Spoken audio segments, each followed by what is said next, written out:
कहानी का पूरा आनंद लेने के लिए कहानी के पिछले भागों को सुनना ना भूलें। कहानी के पिछले भागों का लिंक आपको नीचे कमेंट बॉक्स और डिस्क्रिप्शन बॉक्स में मिलेगा। तो चलिए आगे की कहानी शुरू करते हैं। जय श्री कृष्ण, जय श्री राधे, ओम नमः शिवाय, जय माता दी। पिछले भाग में आपने पढ़ा कि आरती की ननद नीलम के ससुर नीलम को मायके भेजकर हिमांशु को सुधारने की योजना बनाती है और छोटे बेटे केशव को बोलते हैं कि एक छोटी सी पार्टी ऑर्गेनाइज करते हैं जिसमें तुम लोग भी अपने फ्रेंड को बुलाना। यहीं से चालू होगा हिमांशु को सही रास्ते पर लाने का पहला कदम। और इस बार तो नीलम की सास ने भी साथ देने का वायदा किया है। अब आगे दोनों पिता पुत्र में रात के खाने के समय भी पार्टी की ही बातें चलती रही। सोमनाथ जी, केशव बेटा, हिमांशु तो निशा को बुलाएगा नहीं, और यदि बुलाता भी है तो एक अन्य सरप्राइज प्लान है हमारे पास। फिर कुछ फुसफुसाते हुए केशव को सोमनाथ जी ने समझाया। केशव जी, बिल्कुल सही है पापा, गुड आइडिया। सोमनाथ जी, लेकिन अब हमें नेहा को सब कुछ बताने का समय आ गया है। उसको विश्वास में लेकर हम आगे की कार्रवाई में सफल होंगे। केशव, पर पता नहीं क्यों पापा, मुझे बहुत डर लग रहा है। सोमनाथ जी, अब डरने की नहीं, हिम्मत से काम लेने की जरूरत है। इतने में मालती जी आ जाती है और पूछती है, मालती जी, बहुत देर से देख रही हूँ, ये बाप बेटे में क्या खुसर फुसर चल रही है। सोमनाथ जी, अरे कुछ नहीं मालती, वो पार्टी की बात चल रही है, सरप्राइज है तुम्हारे लिए, अभी नहीं बताना है। हाँ माँ, पापा सही बोल रहे हैं। मालती जी, अच्छा, पर किस बात की पार्टी रखी जा रही है ये तो पता चले। सोमनाथ जी, कुछ खास नहीं, पर बहुत दिन से घर में कुछ भी कार्यक्रम नहीं हुआ, इसीलिए। हाँ, यदि तुम चाहो तो केशव की सगाई कर दो। और सोमनाथ जी हंसने लगते हैं। अरे मालती, तुम्हारा जन्मदिन भी तो आ रहा है, हमेशा से तुम्हारी यही शिकायत रही है कि तुम्हारा जन्मदिन कोई भी अच्छे से नहीं मनाता, तो क्यों ना इस बार तुम्हारा जन्मदिन अच्छे से मनाया जाए। केशव, क्या पापा आप भी ना माँ को छेड़ते रहते हैं, किससे सगाई होगी, पहले कोई लड़की तो मिले। पर हाँ, ये माँ का जन्मदिन वाला आइडिया बहुत ही शानदार है। क्यों माँ, सही है ना, और 3 दिन बाद ही तो माँ का जन्मदिन है। सुपर आइडिया पापा। सोमनाथ जी, क्यों भाई, मैंने अब तुम्हारी माँ को क्या छेड़ दिया। क्यों, नेहा अच्छी लड़की नहीं है क्या, जो लड़की नहीं मिल रही। केशव, नेहा तो बहुत अच्छी लड़की है पापा, पर अभी उससे ऐसी कोई बात हुई ही नहीं, और क्या पता उसकी नज़र में मैं अच्छा लड़का हूँ या नहीं, इसीलिए अभी कुछ सोच भी नहीं रहा। सोमनाथ जी, अरे परेशान मत हो, सब ठीक ही होगा, चलो अब जाकर सो जाओ, काफ़ी रात हो चुकी है, कल ऑफिस जाना है, छुट्टी का दिन नहीं है। दूसरी तरफ नीलम अपने मायके में कुछ सुकून के पल बिता रही थी। आज ही ससुर जी का फोन उसके पिताजी के पास आया था कि एक छोटी सी पार्टी रख रहे हैं, तो हो सके तो आप सब लोग पधारे और नीलम को भी अब पहुंचवा दे। अब काफी समय हो गया उसको गए हुए, सोनू के बिना घर सूना सूना लग रहा है। नीलम मन ही मन विचार कर रही थी कि फिर से घुटन भरी जिंदगी चालू हो जाएगी। कहने को तो वो ससुराल है, पर एक नर्क से बिल्कुल भी कम नहीं है। फिर अपनी माँ से मुखातिब होकर बोलती है कि माँ, आप और पापा भी चलेंगे ना मेरे साथ। नीलम की माँ, हमारा और पापा का तो कोई निश्चिंत नहीं है बेटा। हाँ, पर वरुण और अभिजीत जरूर जाएंगे, कल ही वे छुट्टी लेकर आ रही है, विवेक ने तो मना कर दिया है। नीलम, अच्छा कोई बात नहीं, अभिजीत और वरुण भैया चलेंगे, और विवेक भैया के बदले आरती भाभी चलेगी। आरती, हाँ हाँ बिल्कुल चलूंगी मैं, और भैया के बदले क्यों, मैं अपनी तरफ से जाऊंगी। हाँ भाभी, अपना बैग तैयार कर लीजिए, कुछ समय मेरे साथ वहाँ भी ठहर लीजिएगा। आरती की सास, अब वहाँ जाकर भी हंगामा ना करना, कम से कम ससुराल में तो नीलम चैन से रह पाए जिससे। इस बात पर आरती से पहले ही नीलम बोल पड़ती है। नीलम, माँ आपकी बकवास फिर चालू हो गई। भाभी, यहाँ क्या हंगामा करती है और कौन सा हमारा चैन सुकून छीना है। उल्टे हम ही आराम फरमाते रहे, उन पर हुक्म चलाते रहे। सोच समझकर बोला करो माँ, मुझे तो लगता है आपके किए की ही सजा भगवान मुझे दे रही है। मेरी सास से कौन सी कम हो आप, फिर उनकी भी क्या गलती, ऐसी ही बहू तो मैं भी हूँ। इस बात का कोई जवाब नहीं था नीलम की माँ के पास।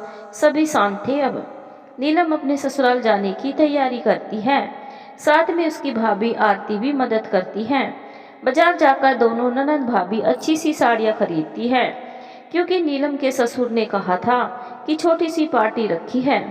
2 साड़ियाँ अपने लिए और 2 नीलम के लिए, साथ ही आरती ने एक अपनी सास और एक नीलम की सास के लिए भी खरीदी। नीलम का ससुराल। दूसरी तरफ केशव ऑफिस जाता है और आज अपनी बात नेहा से कहने के बारे में योजना बना रहा होता है कि किस प्रकार अपनी बात रखूं नेहा के सामने।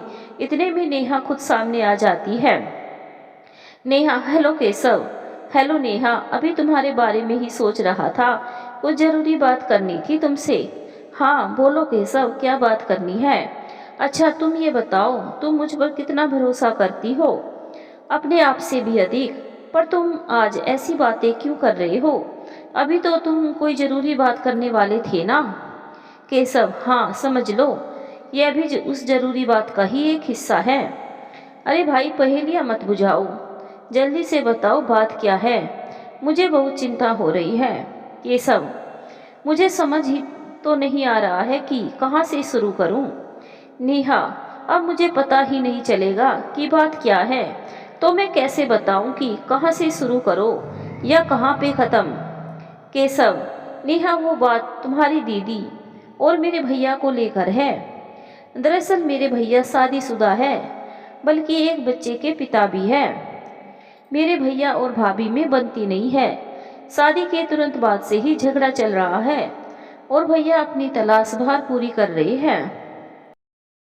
भाभी भी बहुत परेशान रहती है भैया की हरकतों से, और पापा भी बहुत परेशान रहते हैं, बल्कि यूँ कह लो कि सारा घर ही परेशान रहता है। इस समस्या को सुलझाने के लिए हमें तुम्हारी मदद की ज़रूरत पड़ेगी। तुम कई दिनों से पूछ रही थी ना कि परेशान क्यों रहते हो। मेरी परेशानी की वजह यही थी। उस दिन जब मैं तुम्हारे घर गया था, वास्तव में मैं भाई का पीछा करता हुआ गया था। मुझे बिल्कुल भी नहीं पता था कि वो तुम्हारा घर है और भैया तुम्हारी दीदी से मिलने जा रहे हैं। तुम्हारे घर जाना एक संयोग नहीं था, बल्कि जानबूझकर गया था। हाँ ये बात सच है, मुझे ये पता नहीं था कि मैं अनजाने ही तुम्हारे घर जा रहा हूँ। अब फैसला तुम्हारा है कि तुम्हें क्या करना है। नेहा, तो मुझसे क्या मदद चाहते हो तुम। और अभी फ़िलहाल मैं इस बारे में कोई भी बात करने की स्थिति में नहीं हूँ। तुम भी जाओ अपने केबिन में, अपना सारा काम करो और मैं भी जा रही हूँ। क्योंकि नेहा के सचमुच में यह समझ में नहीं आ रहा था कि क्या करे क्या ना करे। एक तरफ उसकी बहन का भविष्य दांव पर था, तो दूसरी तरफ उसका खुद का। हिमांशु को तो वो अधिक नहीं जानती थी, परंतु केशव को तो पिछले 7-8 वर्षों से जानती थी कि केशव नेक और एक सुलझा हुआ इंसान है। उसकी सादगी की बदौलत ही वह उसे मन ही मन पसंद करने लगी थी, और आज इस दोहराए पर खड़ी थी कि क्या निर्णय ले, क्या जवाब दे। नेहा का आज काम में बिल्कुल भी मन नहीं लग रहा था, वह बहुत उदास थी। नेहा मन ही मन विचार कर रही होती है कि क्या करूं क्या ना करूं। हे प्रभु, कुछ तो रास्ता सुझाइए, ये हमारी जिंदगी का बहुत बड़ा फैसला है। इसी बीच उसकी सहकर्मी बचपन की सहेली साक्षी आ गई और आवाज लगाती है, साक्षी, नेहा नेहा नेहा। जब इतने पर भी नेहा ने कोई जवाब नहीं दिया, तब साक्षी ने हाथ पकड़कर जोर से झिंझोड़ा और बोलती है, क्या हुआ नेहा तुझे, तू कहाँ खोई हुई है। नेहा, अरे कुछ नहीं साक्षी, तुम कब आई। साक्षी, ऐसे ऐसे कैसे कुछ नहीं, मैं पिछले 5 मिनट से आवाज लगाई जा रही हूँ और तू है कि पता नहीं कहाँ और किन ख्यालों में व्यस्त थी। नहीं बताना चाह रही तो कोई बात नहीं, मैं तुझ पर दबाव नहीं डालूंगी। नेहा, नहीं नहीं साक्षी, ऐसी कोई बात नहीं है, तू तो मेरी फ्रेंड ही नहीं बहन है। सच पूछ तो आज मैं एक ऐसे दोराहे पर खड़ी हूँ जहाँ एक तरफ मेरी बड़ी बहन के जीवन का सवाल है और दूसरी तरफ मेरे जीवन का। फिर साक्षी को केशव और अपने बीच हुई सारी बातें विस्तार से बताती हैं। साक्षी नेहा की पूरी बात विस्तार से सुनने के बाद साक्षी पूछती है, अब ये बता तुझे दिक्कत क्या है? सब कुछ तो शीशे की तरह साफ है। सब कुछ केशव ने तुझे साफ साफ बता दिया और पापा भी उसके अच्छे हैं। केशव तो भला खरा सोना है, उसको तो हम लोग 7-8 वर्षों से देखते ही आ रहे हैं। अब रही दीदी की बात, तो अच्छा हुआ जो वक्त रहते और केशव की अच्छाई की वजह से ये बात पहले ही पता चल गई और दीदी की जिंदगी बर्बाद होने से बच गई, वरना आगे चलकर तो दीदी को और अधिक कष्ट होता, उनकी जिंदगी बर्बाद होती। और इस बात को अब पॉजिटिव तरीके से सोच और अपनी और केशव की जिंदगी को आगे बढ़ने दे। अब दीदी को कॉन्फिडेंस में लेकर उनको सारी बात बतानी है और उनको इस भ्रमजाल से बाहर निकालना है, क्योंकि हिमांशु उनकी जिंदगी से खेल रहा है, शादीशुदा होकर प्रेम का स्वांग रच रहा है। वो सिर्फ बकवास है। पहली पत्नी के होते हुए दूसरी का कोई अस्तित्व नहीं है, यह वो भी अच्छी तरह से जानता है। अपनी पत्नी को परेशान करने के लिए एक बच्चे का बाप यह तमाशा कर रहा है। सजा तो उसको मिलनी चाहिए, तू क्यों परेशान हो रही है?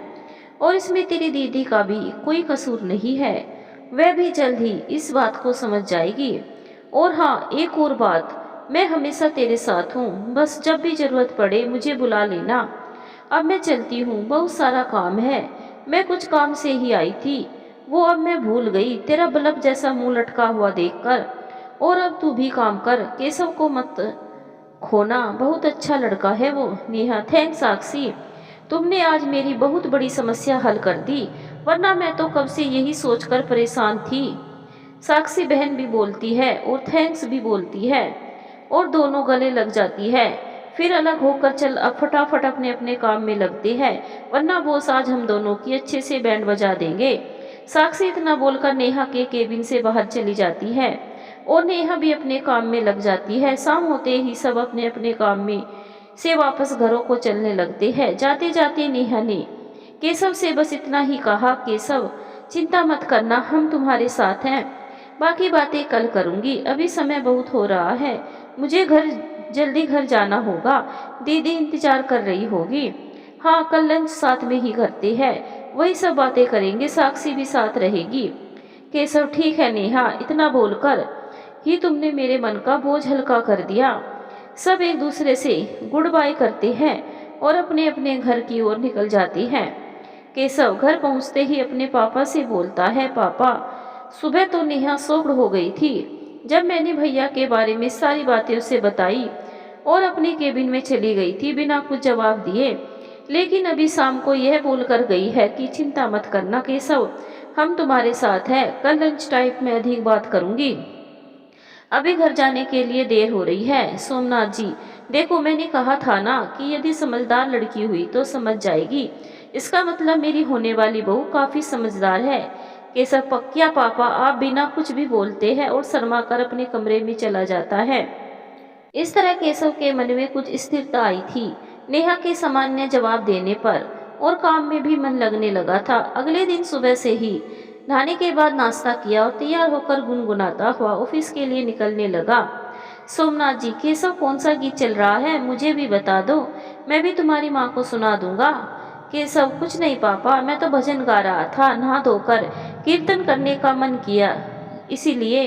और हंसता हुआ केशव अपने ऑफिस चला जाता है। उसको अब बड़ी बेसब्री से दोपहर का इंतजार था कि कब लंच का समय हो। केशव अपने केबिन में बैठा फाइलों के पन्ने पलट रहा था, परंतु उसका काम में जरा भी मन नहीं लग रहा था, क्योंकि मन तो कहीं और विचरण कर रहा था। धीरे धीरे किसी तरह से काम पूरा किया और इसी बीच लंच का समय आ गया। केशव बहुत व्याकुल था, परंतु नेहा को अभी यह बताना नहीं चाह रहा था, इसीलिए उसने कोई फोन या मैसेज नहीं किया था। लंच का समय होते ही अपना लंच बॉक्स लेकर कॉमन हॉल में चला जाता है। इतने में नेहा भी आ जाती है और उसको भी और उसको बुलाती है कि कहीं साइड में चलकर बैठती हैं। ऑफिस के ही बने लॉन में दोनों जाकर बैठ जाते हैं और इस समय भी केशव चुपचाप ही रहता है। नेहा ने ही चुप्पी तोड़ने होते हुए बात शुरू की। हाँ केशव, तुम कल क्या मदद की बात कर रहे थे? पूरी बात शुरू से समझाओ, हम तुम्हारे साथ है, पूरी मदद करेंगे। कहाँ से शुरू करूं? नेहा कुछ समझ नहीं आता। दरअसल पापा जी ने हिमांशु भैया की शादी अपने पहचान के किसी रिश्तेदार की बेटी से करवा दी। कुछ दिन तो सब ठीक ठाक था। एक दिन किसी लड़के का फोन आता है कि वो भाभी से प्यार करता था और कुछ फोटोग्राफ्स भेज दिए। वो फोटोग्राफ्स भी सामान्य ही थे, उनमें ऐसा कुछ भी नहीं था जो अमर्यादित हो। जैसा मानकर चलो, हम इतने सहकर्मी हैं, कईयों के साथ हमारी फोटोज हैं। अब इसका मतलब ये तो नहीं हुआ कि वो रिश्ता नापाक हो गया। और भाभी ने भी बहुत बार बताया कि हम अच्छे दोस्त थे, पर हमारा रिश्ता एक मर्यादा में ही था। और भैया है कि मानने को तैयार ही नहीं है हो रहे। तरह तरह से भाभी को परेशान करने के तरीके खोजते रहते हैं। बल्कि अफसोस इस बात का है कि माँ भी समझाने की बजाय भैया का ही जाने अनजाने साथ दे रही है। हाँ, तुम्हारी दीदी और भैया के रिश्ते की बात माँ और भाभी को नहीं पता है, सिर्फ मैं और पापा ही जानते हैं। मुझे भी उसी दिन पता चला था जब भैया का पीछा करता हुआ अचानक से तुम्हारे घर पहुंच गया था। बस यही समस्या है हमारी, और मुझे नहीं पता था सुनकर तुम कैसा रिएक्ट करोगी। लगभग उसी दिन से बताना चाह रहा था, पर हिम्मत नहीं हो पा रही थी, इसीलिए परेशान रहता था। मैं नहीं चाहता था कि भैया की वजह से भाभी और तुम्हारी दीदी दोनों की जिंदगी बर्बाद हो जाए। फिर पापा जी ने समझाया कि हिम्मत से काम लो और एक रास्ता सुझाया। इसीलिए पार्टी रखकर इस समस्या को सुलझाना है।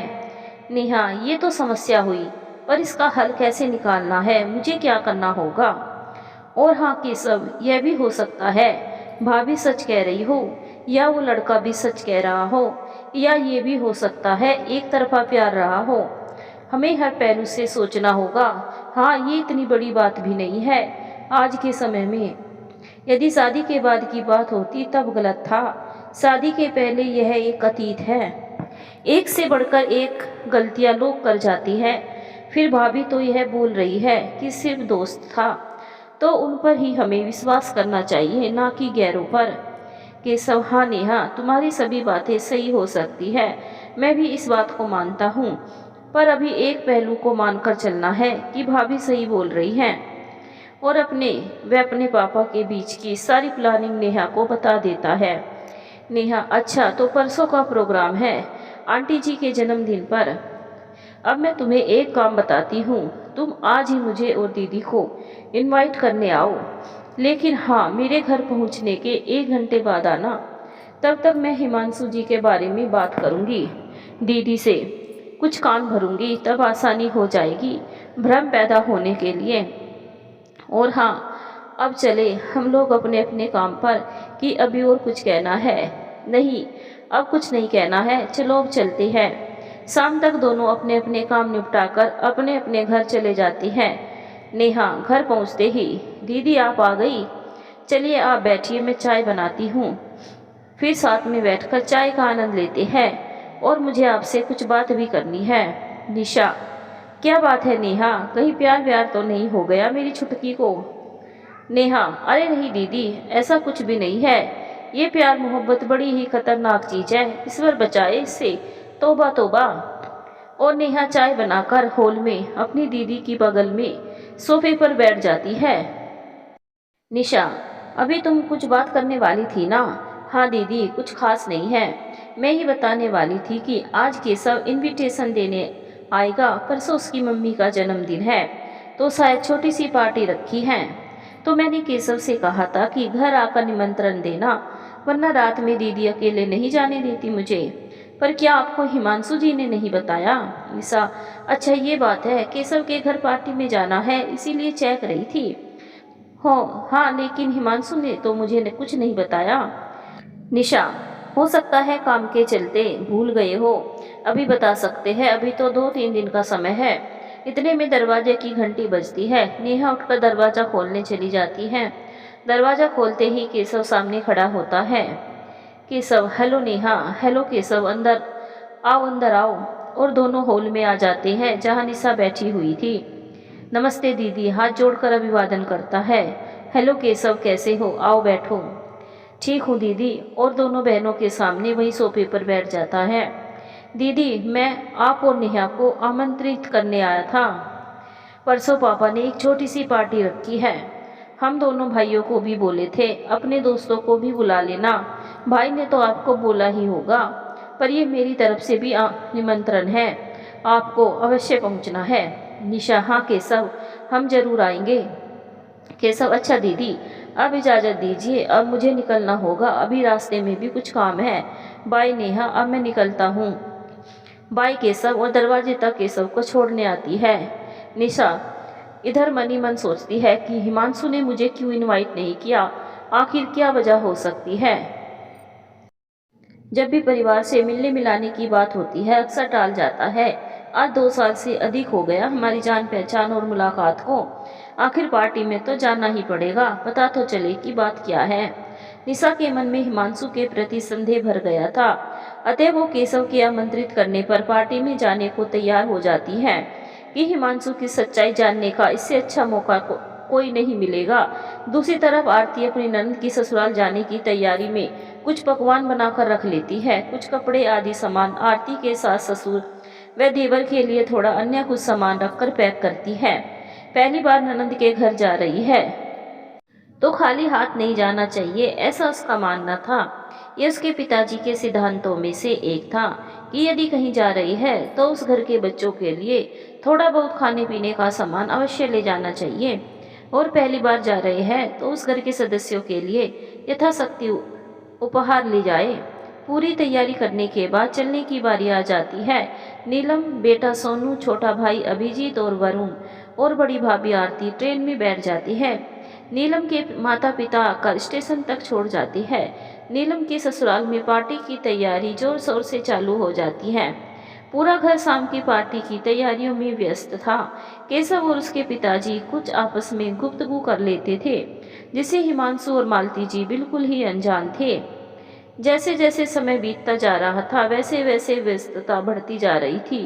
केशव पार्टी की तैयारियों के साथ साथ कुछ नेहा से भी बीच बीच में बात करता जा रहा था, और नेहा उधर से सिर्फ इतना ही जवाब दे रही थी, हाँ केशव, तुम निश्चिंत रहो, मैं सब संभाल लूंगी। इस तरह कुछ समय बीत जाता है और शाम के 7 बज चुके होते हैं। सोमनाथ जी एक बार सारी व्यवस्था पुनः चेक करते हैं, कहीं कोई गड़बड़ ना रह जाए, और चेक करके पूरी तसल्ली करते हैं कि सब ठीक ठाक। केशव ने व्यवस्था अच्छी संभाली थी, यह देखकर संतुष्ट भी होते हैं। अब तक शाम के 8 बज चुके थे। मेहमानों का आना भी शुरू हो चुका था। अभिवादन के लिए गेट पर मालती जी एवं सोमनाथ जी उपस्थित थे और भोजन व्यवस्था पर केशव पूरी नजर रखे हुए था। कुछ देर के बाद नेहा और निशा भी आ जाती है। सभी लोगों का अभिवादन होता है। हिमांशु देखकर शौक रह जाता है कि मैंने तो इसे बुलाया ही नहीं, ये कैसे आ गई। फिर मन ही मन सोचता है जरूर केशव ने बुलाया होगा, और निशा से हेलो करके नजरें चुराता हुआ दूर चला जाता है जहां पर अन्य आगंतुक खड़े हुए थे, और इत्मीनान से राहत की सांस लेता है कि चलो अच्छा हुआ जो नीलम घर पर नहीं है। शायद हिमांशु को अभी यह अंदाजा नहीं था कि अभी तो इससे भी बड़ा धमाका होने वाला है। कुछ देर तक यूं ही मेहमानों के आने जाने का दौर चलता रहता है। सब पार्टी की तैयारी की बहुत तारीफ कर रहे थे, जिन्हें सोमनाथ जी बता रहे थे कि ये पूरी तैयारी हमारे छोटे बेटे केशव ने की है। सभी लोग मालती जी को जन्मदिन की बधाइयाँ दे रहे थे। मालती जी भी बहुत खुश नजर आ रही थी, क्योंकि आज पहली बार उनका जन्मदिन इतने अच्छे तरीके से मनाया गया था। सबको खुशी खुशी धन्यवाद कर रही थी।